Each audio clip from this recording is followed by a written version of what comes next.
நாமக்கல் மாவட்டம் தேவம்பாளையத்தில் கொதிக்கும் எண்ணெயை உடம்பில் தெளித்து குளிக்கும் ஸ்ரீலிங்க பைரவி கோயில் பூசாரியின் வீடியோ வெளியாகியுள்ளது.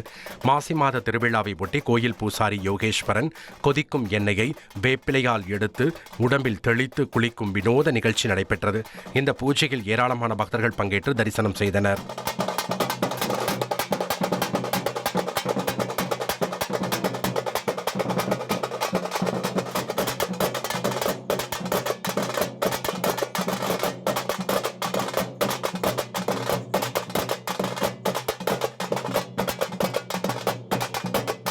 ஒரு கோடியே 26 லட்சம் மனங்களை வென்ற தந்தி டிவி யூடியூப் சேனல். தவிர்க்க முடியாத தம்ப்நெயில்ஸ், கலக்கலான கான்டென்ட்ஸ்.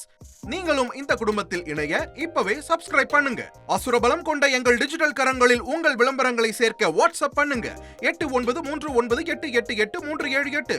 Email advttv@dttv.in.